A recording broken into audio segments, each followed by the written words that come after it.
तुम्हाला एक उदाहरण देतो, पुढे डिसाईड कसं करायचं. अरे 10-12 वर्षाचं पोरगं यात्रेतून घरी येतो, आपल्या आईला म्हणतो, आई मला परवा यात्रेला जायचं आहे, लवकर उठवतो. यात्रेला जायचं म्हटल्यानंतर आईच्या डोक्यामध्ये शिरक्या निघायला लागते, आईच्या डोळ्यात पाणी येते. का? अरे आपल्या पोराला बाप असता, त्या पोरगं जर परवा यात्रेला जायचं होतं तर पोराच्या वाटत 10 किलो ठेवली असती. मी आई आहे, त्या पोराला वडील नाही, कुठून आणायचे 10 किलो?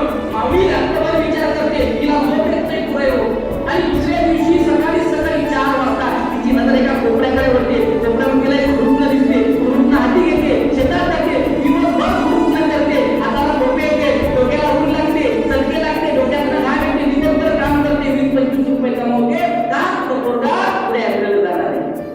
पोरगा शाळेतून घरी येतो, पोराला जवळ घेते, माईत हात फिरवते, बाळाला सांगते, बाळ जेवण कर, अभ्यास कर आणि गप झोप. तुला पुढे यात्रेला जायचं आहे ना, लवकर उठायचं आहे ना.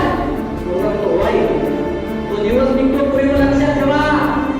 आणि सकाळ सकाळ होते, आई पोराला उठवते, पोराला सांगते, बा तुला यात्रेला जायचं आहे, आंघोळ करायला जा. पोरगा बाथरूममध्ये आंघोळ करायला जाते, आई स्वयंपाक करायला जाते, एका गंधामध्ये दूध टाकते, दूध एका चुल्यावर ठेवते. त्यानंतराने मुलगा आंघोळ करून येतो आणि मुलाला यात्रेला जायला उशीर होतो. मुलगा आपण शिकारी बोलतो, मला आई मला यात्रेला जायला उशीर होतोय, लवकर जेवायला वाढ. असं म्हटल्यानंतर ती माऊली तिकडे तिकडे न पाहता चुल्याकडे पाहते. चुल्यावरचा त्याचा लाल भडक झालेला असतो, तो लाल भडक त्याचा कशाने उठला तर माऊलीला टेन्शन पडते. पुढे शांती दिसत नाही, पुढे कापड दिसत नाही.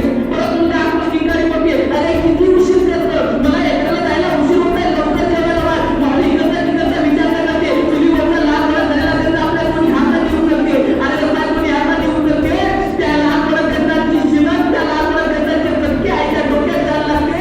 अरे हातात मुलं पोराच्या प्लेटीत फूल पडले, त्याबद्दल पुढे आईच्या हातातलं रक्त त्या प्लेटीत पडायला लागते. आणि ते पोरगं जिवंतपणी पाहतो, माझ्या मुलं माझ्या आईच्या हाताला चटके लागले, कुठून फेडणार, कसे फेडणार. ते पोरगं बेभान असते, चिंतेत असते, टेन्शन मध्ये असते. मायला जवळ घेते, मायला हात फिरवते, बाळाला सांगते, बाळा 10 रुपये यात्रेत जा, जलेबी खा, पाळण्यात बस. आणि संध्याकाळी लवकर परत ये. पोरगा यात्रेत जातो, जलेबी पाहतो, खात नाही, पाळण्यात पाहतो, बसत नाही. त्या 12 वर्षाच्या पोराला फक्त एकच टेन्शन असते, माझ्या मुलं माझ्या आईच्या हाताला चटके लागले, त्याचं तुम्ही कसं फेडायला पाहिजे. दिवसभर अस्वस्थ आहे, दिवसभर टेन्शन मध्ये आहे, काय करावं, कसं करावं, नेमकं कसं फेडावं. आणि संध्याकाळी 5 वाजता निघताना पोरगं 10 रुपयाची वस्तू विकत घेतो, घराकडे परततो.